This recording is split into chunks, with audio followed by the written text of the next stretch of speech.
Este miércoles 13 de noviembre, en Tapa a Tapa, compartiremos nuestra lectura del profeta Ezequiel, capítulo 27, verso 1, llegando hasta el capítulo 28, verso 26. También Hebreos, capítulo 11, del verso 17 al verso 31. El Salmo 111, verso 1 al 10, y finalmente Proverbios 27, versos 15 y verso 16. Hoy es el día 318 y corresponde a nuestra serie que tiene como propósito leer la Biblia completa en un año. Yo soy el pastor Rafael Pola y me da mucho gusto acompañarte en tu lectura diaria de la palabra de nuestro Señor.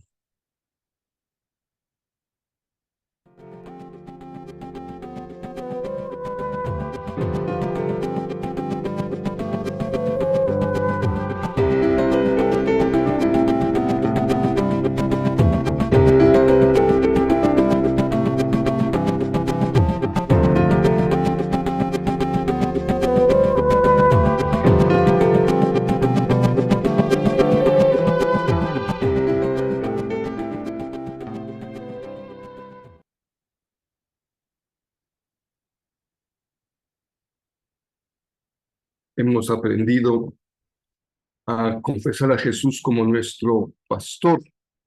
Él es nuestro pastor. Los que estamos en el ministerio no somos más que parte del equipo que Él ha conformado y somos sus ayudantes. Pero en Hebreos también aprendemos que Jesús es nuestro sumo sacerdote. El ámbito de la enseñanza sobre Jesús en la Biblia es muy amplio y uno de esos aspectos, particularmente de Hebreos, es el sacerdocio de Cristo. Llegaremos allá en un ratito más, pero empezamos con Ezequiel 27.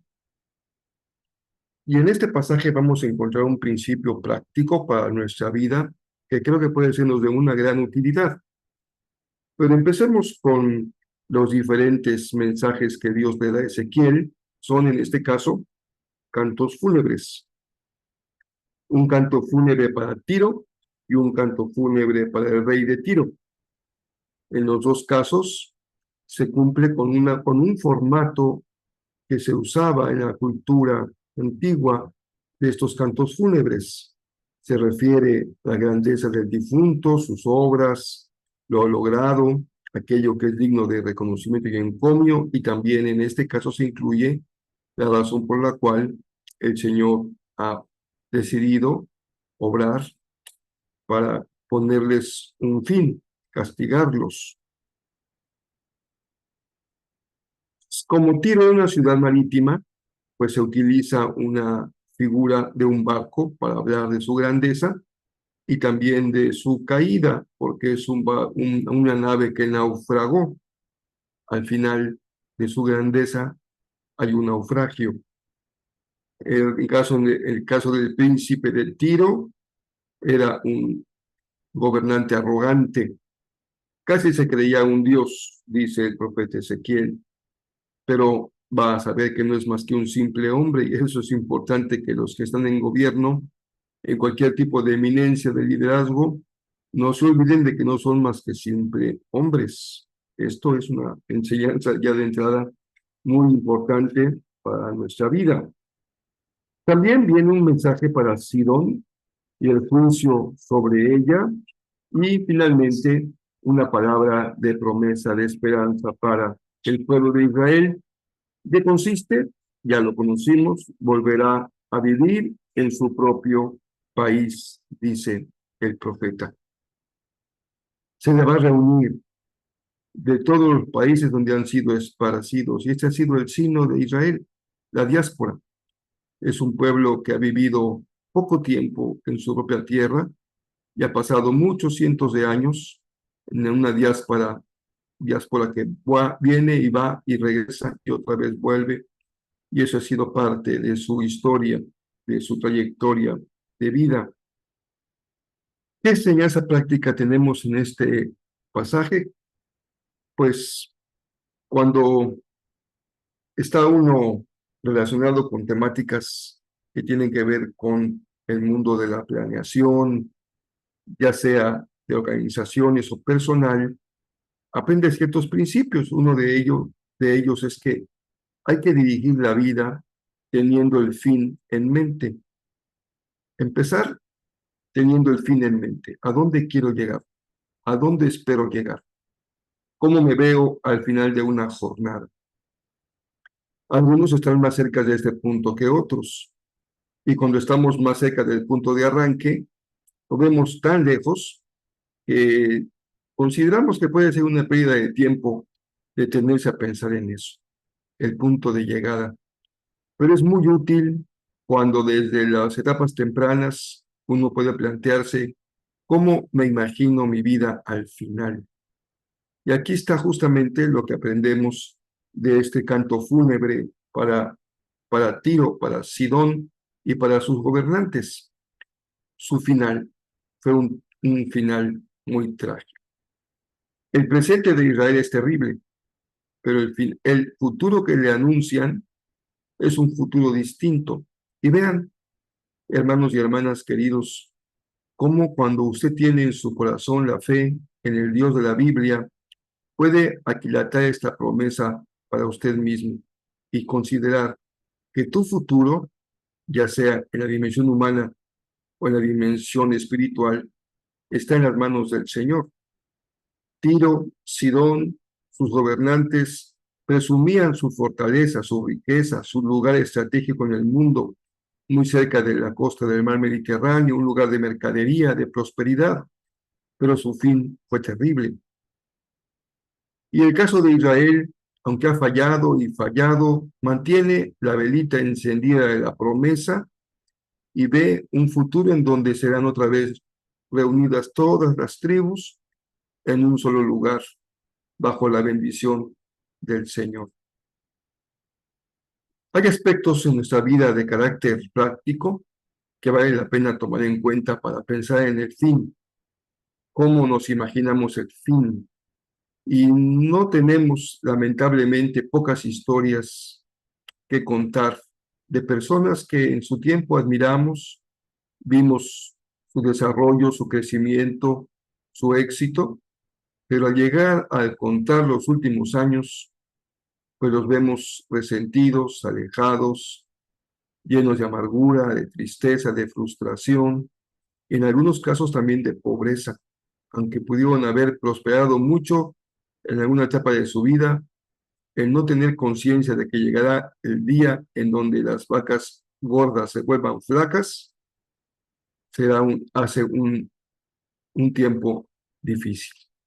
Empieza tu vida, tu día a mediana vida, ya llegando cerca de la última etapa de tu vida, pero mantén el fin en mente. ¿Qué fin esperas tener? ¿Cómo lo visualizas? ¿Cómo lo ves? En tu aspecto financiero, en tu aspecto de salud, en tu aspecto familiar, en tu aspecto personal, en el ámbito profesional, en cualquier ámbito en que tú te desarrolles o te desempeñes, ¿cómo ves?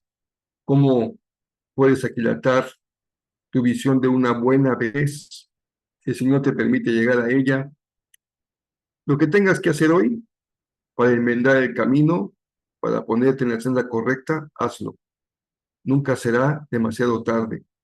Si confías en que el Señor va a reunir a todo su pueblo para ponerlo bajo su soberanía, bajo su reinado, bajo su autoridad.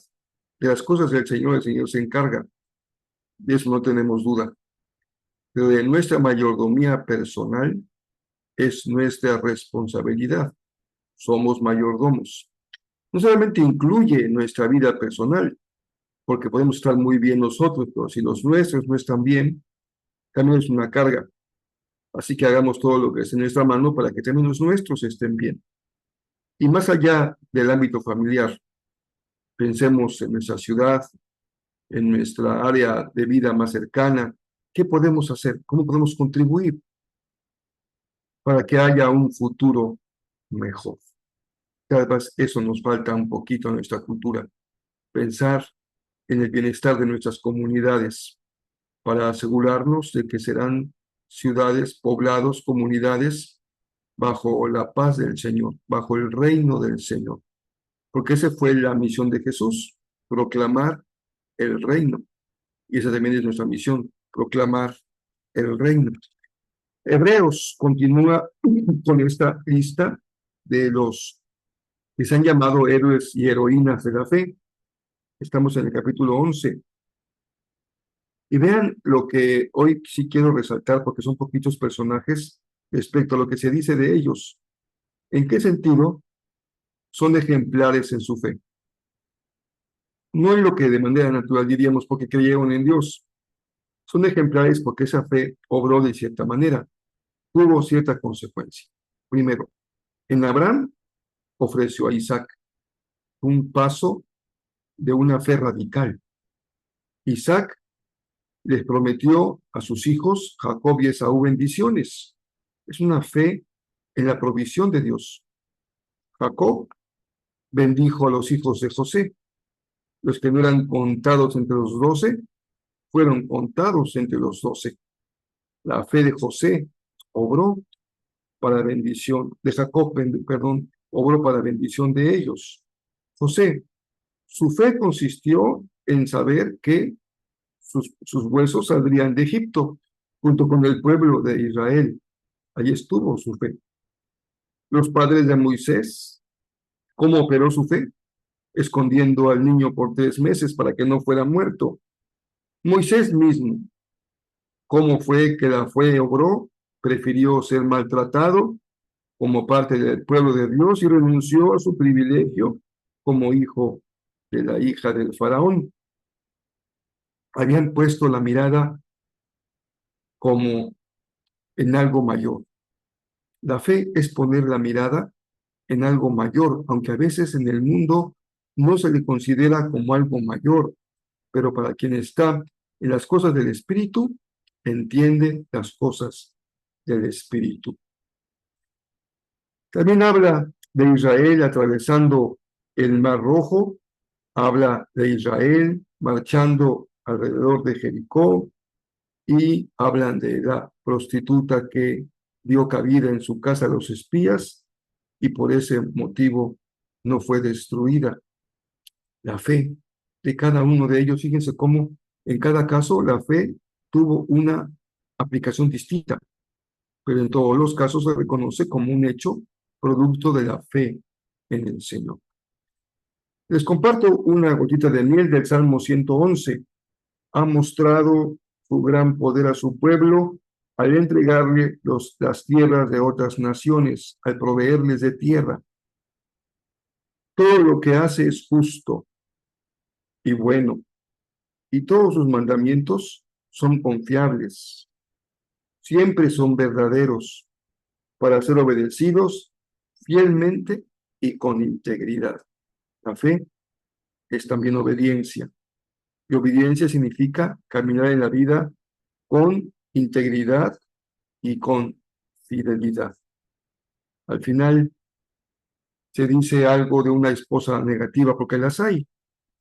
Hablar de una esposa negativa no es tener una actitud antifemenina, sino reconocer que tanto en el ámbito masculino como en el femenino hay buenas personas y malas personas. Y en el caso de las esposas que no cumplen bien con su estándar de esposas, es porque fallan en algo.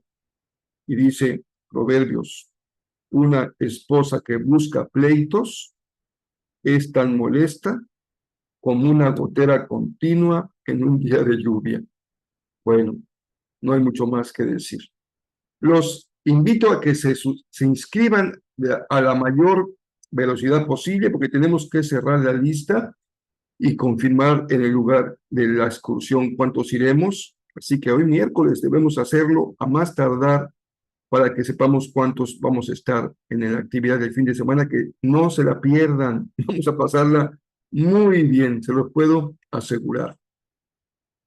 Y el domingo terminamos nuestra serie de mensajes sobre las bienaventuranzas. Espero que me acompañes de manera presencial en Jezreel o que lo hagas también por las redes sociales en caso de que no puedas estar presente por alguna razón. Les envío un abrazo muy cariñoso y por aquí nos encontramos, si Dios lo permite, el día de mañana a la hora en que tú te conectes y en la red social en la que tú te conectes.